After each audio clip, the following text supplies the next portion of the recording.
The story takes place during the Dark Ages in circa the year 600. England and Ireland divided after the fall of the Roman Empire. The Roman occupiers have withdrawn, leaving a disorganized land of English warlords fighting among themselves while King Don Chad of the Celts, David O'Hara, rules England from Ireland.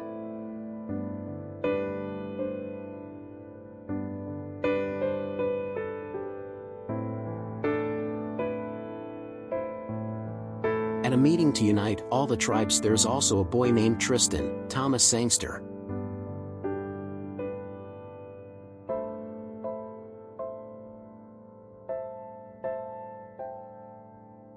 During this meeting the Irish raid the town hall and kill as many people as they can. The Irish raid to stop the uniting under the rule of Lord Mark, Rufus Sewell. Tristan's father is able to catch him and puts him in a cellar under the floor.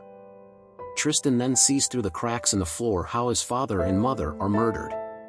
When things have calmed down a bit, Tristan emerges again and sees his father and mother lying on the floor.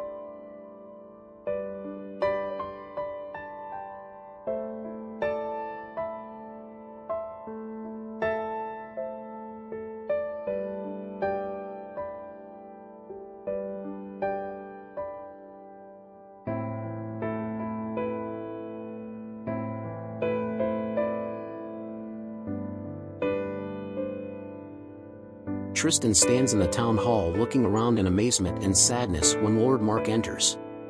At that moment another Irish soldier enters and tries to attack Tristan, but Lord Mark manages to push him away. Unfortunately, Lord Mark loses his hand in the process.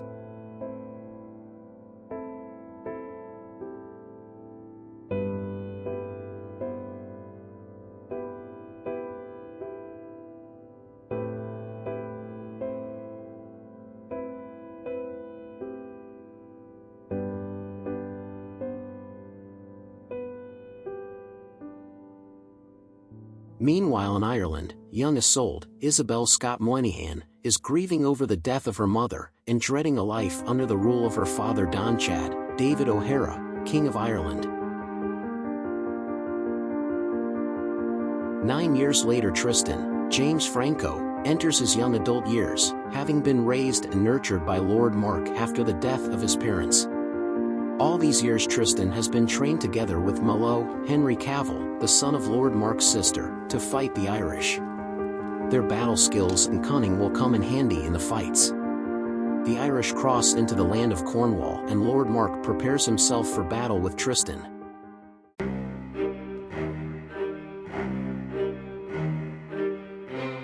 During the battle with the Irish, Tristan comes into battle with their strongest warrior Morholt, Isolde's husband. Tristan succeeds in killing Morholt but is struck by his sword. Morholt has dipped his sword in poison and Tristan suffers a fatal strike of poison and is presumed dead with his fellow martyrs.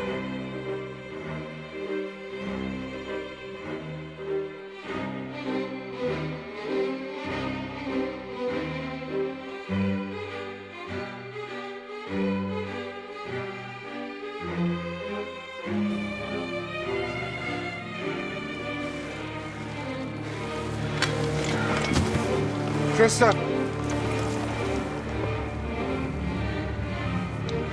feel my legs or my hands.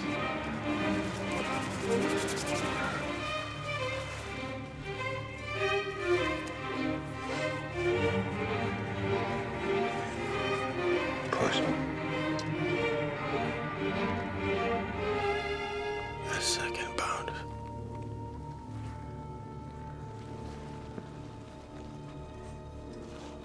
Tristan.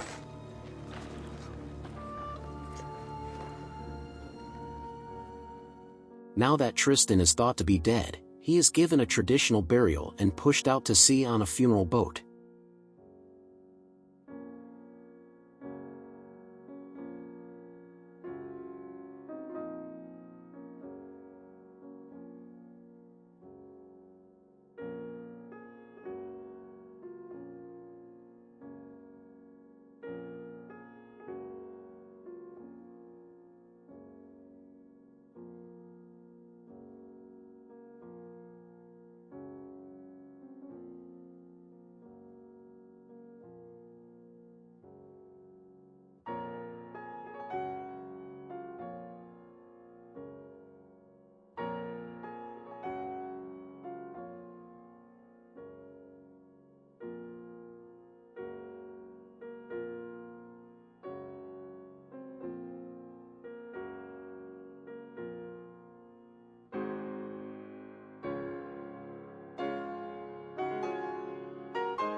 While walking along the beach, Isolde and her maid, Bragny, find a boat. There they find Tristan, who is still alive and suffering from severe poisoning. Isolde takes Tristan to a shelter where she nurses Tristan back to health. This is done under the watchful eye of her disapproving maid, Bragny. Isolde spends her days and nights solely caring for Tristan's wounds.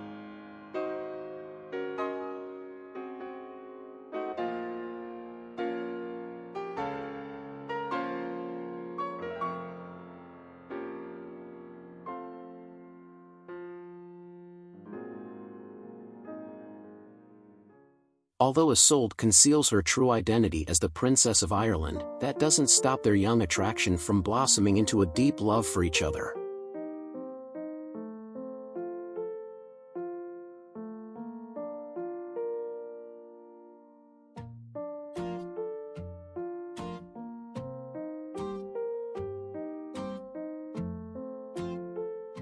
Nevertheless, the remaining defeated Irish soldiers return to the coast of Ireland, and Tristan is forced to leave before he is discovered by the king.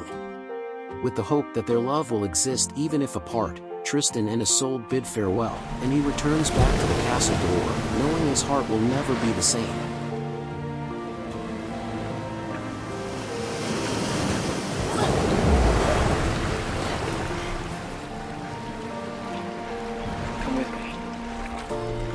With me. I can't. Why not? Please. Tristan, we both know this can't be. We've known it from the start. That doesn't mean it isn't true. It is. It just cannot be. I want to know that you're alive somewhere, thinking of me from time to time. I want to know that there's more to this life, and I can't know that if they kill you. Please.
When Tristan returns home, everyone is surprised that he is still alive.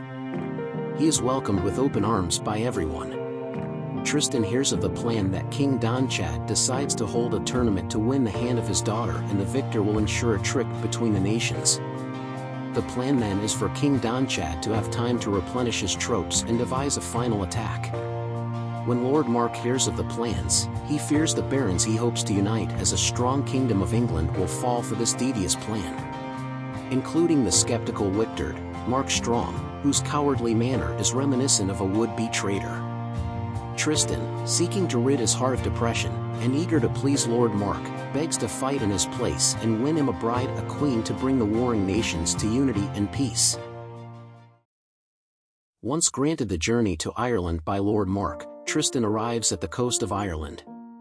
Later, when the tournament begins, Isolde sits next to her father watching the spectacle and recognizes Tristan. A spark of hope and happiness comes to Isolde because she was forced to do this by her father, and now there is a chance that she can marry Tristan. Several fights take place and Tristan fights courageously. Tristan wins one fight after another until he is left with Wichtard. This last fight Tristan wins gloriously and can go and get his prize.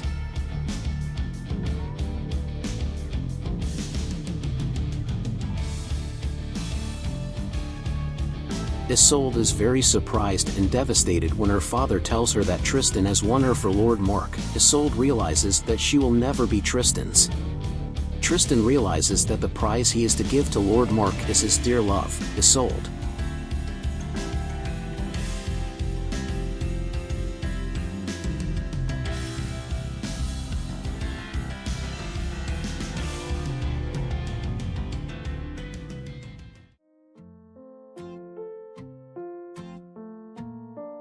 On the boat to Lord Mark, Isolde asks Tristan to come to her cabin. Heartbroken and torn by their impasse, Isolde begs Tristan for escape so that they can be together. Yet Tristan is loyal to his promise to the king Lord Mark. Tristan desires for an end to the years of bloodshed, and vows to live with the pain and sorrow of seeing Isolde wed Lord Mark.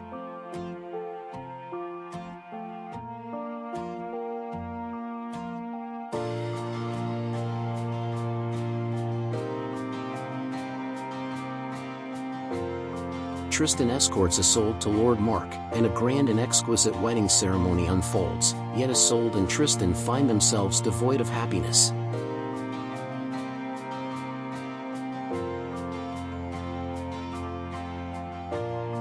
As time passes, the weight of their unfulfilled love becomes increasingly burdensome, eventually leading to the emergence of their genuine emotions.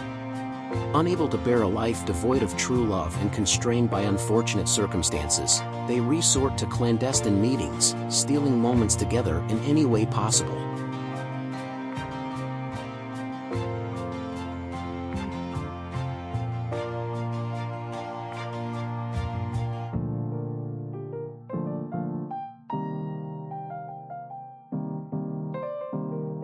However, their secret liaison is short-lived as the conniving Wictard uncovers their affair and swiftly conspires with King Donchad to expose their love during the coronation ceremony and launch an invasion of Cornwall. Upon being discovered, Lord Mark is engulfed by the open betrayal and deceit of his cherished Tristan, whom he loves like a son, and his beloved Isolde, for whom he has developed deep affection.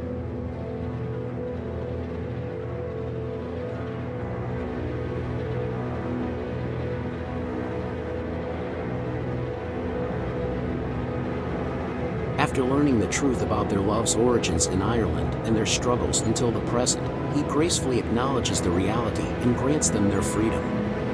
Capitalizing on Mark's moment of vulnerability, Lord Wictard and King Donchad form an alliance to breach the castle, accompanied by the distrustful members of Mark's seemingly doomed treaty.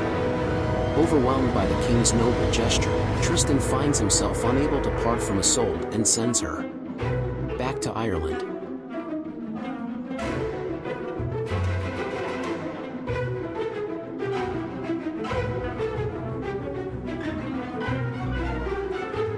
When Isolde is out of sight, Tristan runs to the castle where he courageously fights in Lord Mark's favor. In a fight with Wictard, Tristan is badly wounded, but Tristan manages to kill Wictard.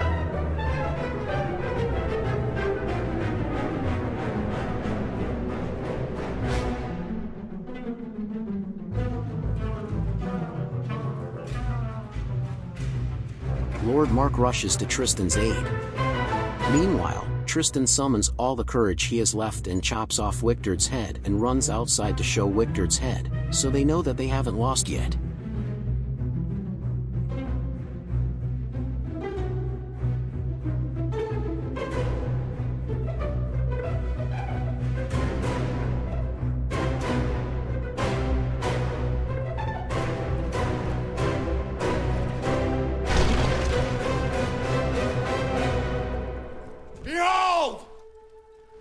Traitor! Lord Mark comes after Tristan and addresses all the nobles with the request to unite now and kill King Donchad. If not, they will always remain in war.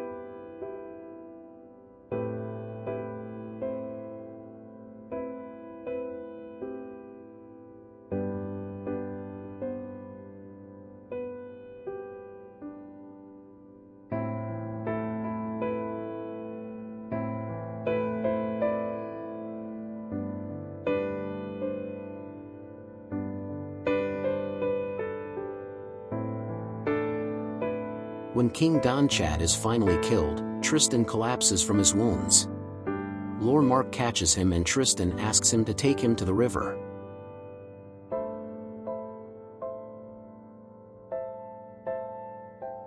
Isolde has meanwhile turned around with her boat to go to Tristan. When she arrives at the battlefield, she is caught and brought to Tristan, who is lying at the riverbank with Lord Mark next to him.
When Isolde is all alone with Tristan on the shore, full of sorrow and anger, she tells him once again how much she loves him. Tristan finally acknowledges that their love transcends life itself. Tristan then breathes out his last breath.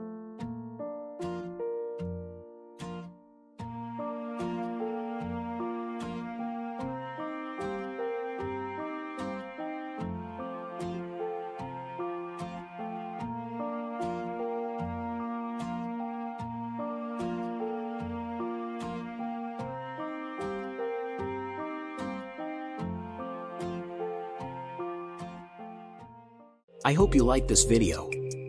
If you want to see more videos, subscribe to this channel. Is there a movie you want to see a recap of? Write me an email and I will see what I can do for you. Thanks for watching.